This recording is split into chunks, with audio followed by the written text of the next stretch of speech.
2024 సాధారణ ఎన్నికలు ఈసారి చాలా పోటాపోటీగా జరుగుతున్న పరిస్థితి అయితే ఉంది. అయితే ఇప్పుడు ప్రస్తుతం తెలంగాణలో మాత్రం కూడా ఇప్పుడు ఎంపీ ఎలక్షన్స్కి మంచి కాంపిటీషన్ ఉన్న పరిస్థితి అవుతుంది. అయితే ప్రస్తుతం చూస్తుంటే ఇప్పటివరకు జరిగిన ఓటింగ్ సర్వేలు చూస్తుంటే కొంత పర్సంటేజ్ తక్కువగా ఉంది. మరి దీనికి కారణం ఏంటి అనేది మనం ఒకసారి ఇక్కడ చూద్దాము. ప్రస్తుతం మన దగ్గర సినీ డైరెక్టర్ నుండి సంచలన డైరెక్టర్ నుండి తేజ గారు ఉన్నారు. సార్, మీరు ఓటేశారా సార్? ఓటేసి ఇంత పొద్దున్న వచ్చి ఓటేశారు ఏంటి అంతే? నాకు దేశం అంటే ఇష్టం. I love India.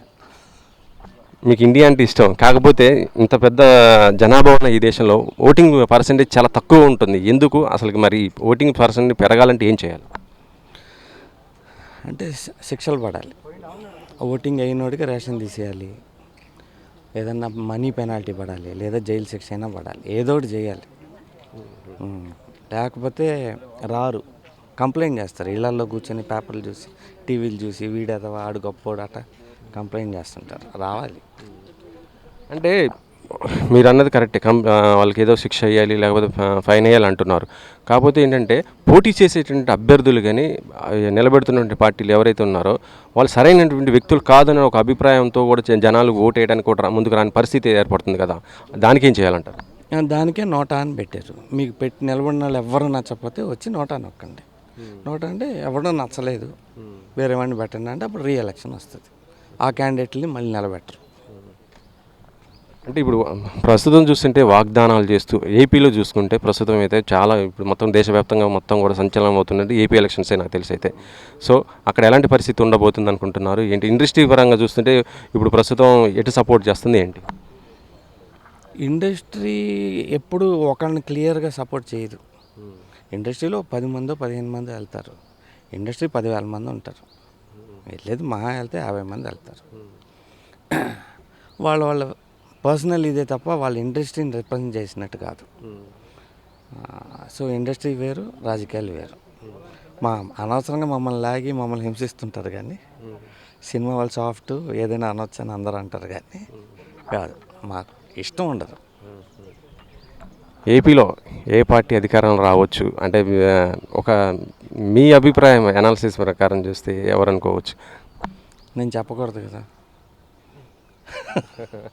చెబితే ఇప్పటికే లాస్ట్ టైమే చాలా కష్టాలు పడ్డాం, టికెట్ రేట్లు తగ్గించి అది ఇది. కాబట్టి రాజకీయాలకు సంబంధించి మేమేం మాట్లాడకూడదు. ఏం జరుగుద్ది. మా ఇండస్ట్రీ పెద్దలు ఉన్నారో వాళ్ళు వెళ్ళి మాట్లాడి సాల్వ్ చేసుకుంటుంటారు. రెండు రాష్ట్రాలకు అంటే ప్రభుత్వాలకు ఇండస్ట్రీ ఎప్పుడు కూడా అనుకూలంగానే ఉంటూ ఉన్నది. వాళ్ళు ఏదైతే కోరుకుంటున్నారో అదేవిధంగా టికెట్ రేట్స్ కానీ ఇతర ఏం చేస్తున్నారు. యాక్చువల్లీ చెప్పాలంటే తెలంగాణలో కూడా ఇండస్ట్రీ డెవలప్మెంట్ కోసం ఎంతో చేశారు, అలాగే ఏపీలో కూడా చేస్తున్నారు. కాకపోతే ఇండస్ట్రీ కొంతవరకు యూజ్ చేసుకోలేకపోతుంది అనే మాట కూడా వినపడుతుంది. అక్కడ స్టూడియోలు పెడదాము, లేకపోతే మిగతా ఏదైనా కావాలన్నా కూడా ఫ్రీ ఆఫ్ కాస్ట్లోనే చేయాలనుకుంటున్న పరిస్థితుల్లో ఎందుకు ముందుకు వెళ్ళలేని పరిస్థితి ఉంది? అది కాదండి, అక్కడ ఫ్రీగా ఇచ్చినంత మాత్రాన మనం వెళ్ళలేం. ఎందుకు వెళ్ళలేము అని అంటే కథను బట్టి ఉంటుంది, లొకేషన్ని బట్టి ఉంటుంది, ఇంకో ప్రాక్టికాలిటీ ఉంటుంది. ఇప్పుడు ఒక పెద్ద స్టార్ని మహేష్ బాబుని తీసుకెళ్ళి మీరు విజయవాడలో ఫ్రీ ఇచ్చారని షూటింగ్ పెట్టారని షూటింగ్ చేయలేము, జనం ఎక్కువ వస్తారు. ఎక్కడికి ఇప్పుడు రజనీకాంత్ విజయ్ వాళ్ళు వచ్చి ఆంధ్రాలో తెలంగాణలో షూటింగ్ చేస్తారు. మనోళ్ళు వెళ్ళి అక్కడ పొల్లాచిలో చేస్తారు, ఎందుకంటే క్రౌడ్ ప్రాబ్లం ఉంటుంది. సో ఫ్రీ అనే చిన్న సినిమాలు జరుగుతుంటాయి. ఎక్కువ హెల్ప్ చేసేది చిన్న సినిమాలకే ఈ ఫెసిలిటీస్ అన్నీ. పెద్ద సినిమాకి పెద్ద తేడా ఉంటుంది, ఎందుకంటే వాళ్ళకి బోల్డ్ బడ్జెట్ ఉంటుంది. సో తేజ గారు నెక్స్ట్ ఎలాంటి సినిమా చేయబోతున్నారు ఏంటి? గతంలో మీరు కొన్ని పొలిటికల్కి సంబంధించి కూడా చూశారు, నేనే రాజు నేనే మంత్రి అంటూ ఒక సినిమా చేశారు. ఇప్పుడు ఎలాంటిది మళ్ళీ రానాతో చేయబోతున్నారు కదా త్వరలో? ఇప్పుడు ఇది పొలిటికలే. అసలు ఇప్పుడు ఏ గవర్నమెంట్స్ రావాలంటే మా ఫిల్మ్ ఇండస్ట్రీకి నిజంగా సపోర్ట్ ఎటువంటిదంటే, సినిమా మొదలెట్టంగానే ఒకడు క్యాన్సర్తో ముఖేష్ అనేవాడు చచ్చిపోతాడు. అది అది తీసేసే గవర్నమెంట్ రావాలని కోరుకుంటున్నాను. నేను టికెట్ కొని సినిమా చూస్తానికి వెళ్తే అది దరిద్రమైంది. ఆడియన్స్కి చిరాకే, సినిమా తీసే మాకు చిరాకే.